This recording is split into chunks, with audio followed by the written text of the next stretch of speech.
Now, the immune system is your body's great defender. It helps stop incoming attacks from viruses and bacteria.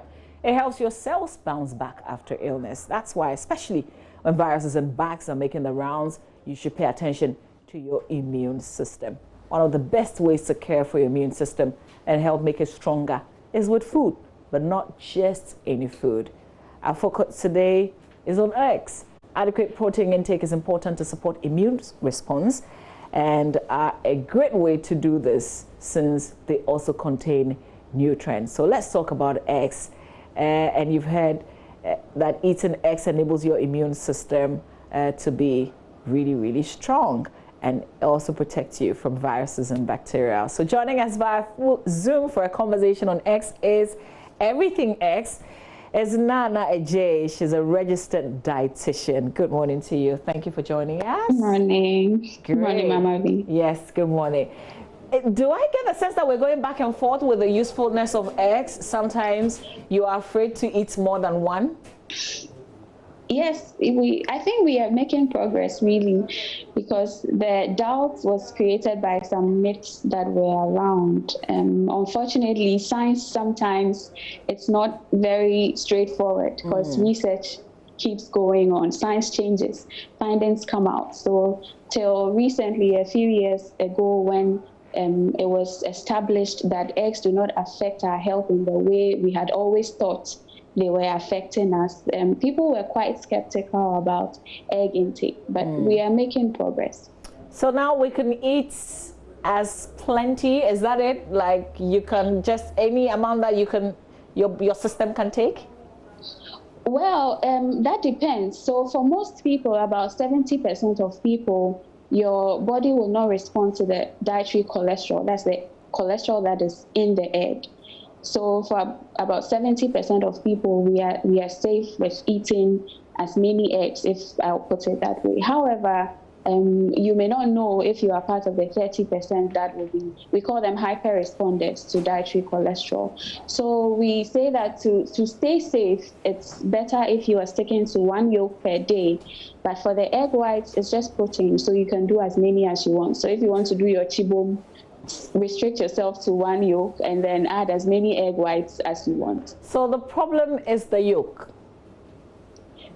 I wouldn't call it a problem per se, because if you say it's a problem, then that's where people tend to avoid it. The issue is that the yolk contains saturated fat and some amounts of cholesterol, dietary cholesterol. In fact, it contains about 220 and your body needs about 300 in a day. So if you are eating more than one, then you are taking in more dietary cholesterol than your body needs. However, for most people, your body is not going to respond to that. It's going to be digested. It's going to be broken down, so it will come out. So we are safe with sticking with 1 yolk and then eating as many of the egg whites as you want. Okay, so you can do the chibum, but just restrict yourself to 1 yolk. Yeah. Okay. But let's link it to boosting the immune system. I don't know, how does it work? So one thing I must say is that immunity is not something that you attain in a day. So you cannot eat one food today and expect that if you come in contact with a virus or bacteria, based on what you have eaten today, your body is going to fight it. It's something that you build over time. That's why we say you build immunity. So you need good nutrition over a period of time. And one important way of building your immunity is by eating healthy. There are certain nutrients that your immune system needs to function well, but they have to be available ahead of time so that at the time when the infection or the bacteria or whatever it is your body is fighting comes in, the body's soldiers are already prepared for it. You don't wait for war to come and then you now rally your soldiers to go and fight. You plan and then you execute. So that's how the immune system works. You need to provide the nutrients ahead of time. That's why healthy eating is about consistency. You have to make sure you are eating healthy consistently so that your body is healthy. You are in that state that your body can fight whatever infections. The quantity of eggs you could take, is it same for children and adults? Yeah, same for children and adults. For children, we are restricting to one yolk, like I said. But some children cannot even chew their meats and the fish. They like to pick these pieces out. So eggs are a good way you can include quality protein in a child's diet. And when I say quality protein, we have proteins that the body is able to absorb very easily, and eggs are one of those proteins. The body absorbs almost everything. So for a child who is a picky eater, for example, eggs are easy to just whisk into their meals or incorporate into their meals without the child being able to take out. So you stick to one yolk and then you can use the egg whites. Okay. But because of allergies, for children, you want to start slow. You want to start by introducing the eggs maybe around a year, when the child has been introduced to other foods and you are sure the child is not allergic to the basic foods. Then you can start adding eggs. You don't add eggs when you start feeding your child at 6 months. Okay, great. All right, so I want us to talk about what you could do with the eggs, because we're talking about chibum and it may not be somebody's preferred choice. I would usually do the fried eggs. I'll cook the eggs sometimes, and I'll also make pancakes with the eggs. But we need variety. We need a lot more than that. You are the dietitian. Yeah. What can we do with the eggs? Yeah, so like you mentioned, in Ghana, if we are not frying, then we are boiling the eggs. But there are several things that you can do with eggs. So today I'll share a few twists you can add to your eggs so that you get something different. And especially because children are home, it's important to give them variety so that they don't start rejecting your boiled eggs at table.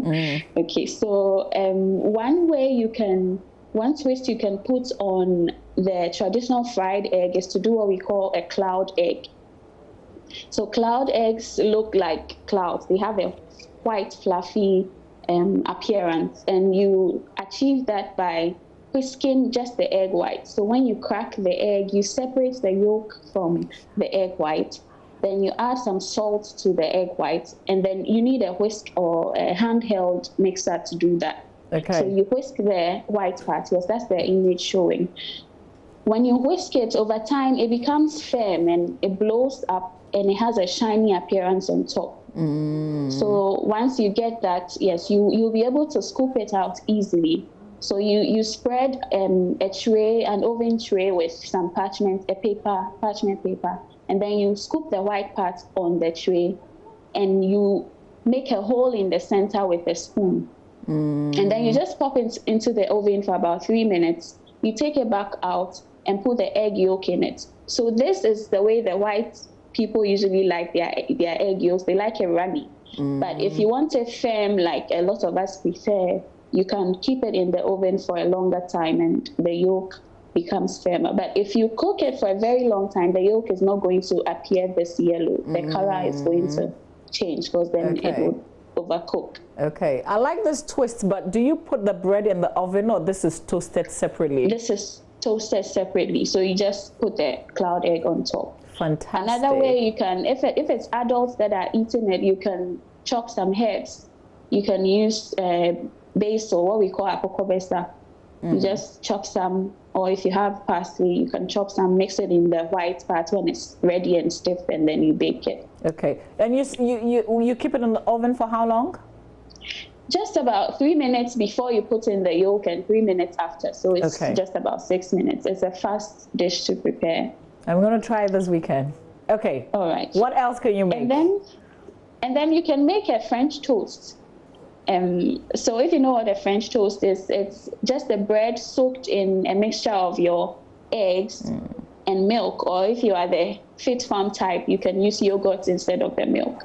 So you whisk the egg with the yogurt, and then you slice the bread and just soak it in it. And then you fry it in a little bit of olive oil. And that is it. But for a twist, you can add some cinnamon into the egg mixture so that it has this brownish appearance and it tastes really good. Any particular type of bread that goes well with a French toast? It's a matter of preference and your health goals. So if you're trying to be healthy, then I would recommend you use whole grain bread. So you can use whole wheat bread or other whole grain breads. oat bread, for example. But if you are going in for a treat, you can use sugar bread for the sweet taste. Or if you prefer butter bread, that's fine. This one, they sprinkled some syrup on it. But you can I was just going to ask, is that syrup that I see dripping there? Yeah, it's syrup, but you can use honey if you prefer. Okay. Honey would give you, honey is better because the syrup tends to be refined sugar. So honey would be better. Okay, great. What else do we have? We have what we call a frittata. Okay. So a frittata is an egg, cooked eggs with something inside, like a stuffing. So you can do a vegetable frittata. You chop up your vegetables, you put them in a frying pan with a little bit of oil, stir fry it, and then you whisk your eggs separately. Okay. Then you mix everything up and then put them in a frying pan. So it's going to come out. It has to be a lot so that it looks as thick as it is. So this is when you're having like a family meal. So you put the vegetables, add the eggs to it. If you want some herbs, this one has parsley on it. You can use that, or you can use our local basil. And then you cook it on very low heat so that it doesn't burn. So you cover it, give it about 6 minutes. Just when it's done, you don't cook it till it's completely firm. When you still have some runny parts in it, you turn off the heat and keep it covered. The heat will cook through. So when you come back in about 10 minutes, everything will be set and firm. And then you can eat it. Okay, Nana, you have to go over this again. I'm a bit confused. Initially, it looked like, when you're frying eggs and you're adding vegetables, it looked like that. No, but it suddenly looks like a pudding. Yeah, it looks thick because it's a lot of eggs with vegetable stuffing. So you have that height. So you stir fry. So you need a lot of vegetables. If you're going to rely on only the eggs, you are going to have to use a lot of eggs to achieve. So what kind of vegetables? So what kind of vegetables do you ideally use? It's a matter of preference. So I would recommend that you have some greens in there. Okay. Yeah, so if you can use lettuce, or if you want cabbage, you can use that. And then you have your bell peppers. You can also use aubergines, the eggplant. Okay. Or even garden eggs. If you're using garden eggs, then you just stir fry it for a longer time so that it's cooked before you mix it in the egg. So you stir fry everything, the vegetables together. This one has sweet corn in there. Okay. Yeah, so you stir fry everything, and then you mix it with the whisked eggs. And then you pour it back into your pan that you are using. Okay. Do you use anything to baste the pan? Like, is there some kind of oil? Oil. Okay. Yeah, you use oil. Use oil. So before, you are going to use oil to stir fry your vegetables.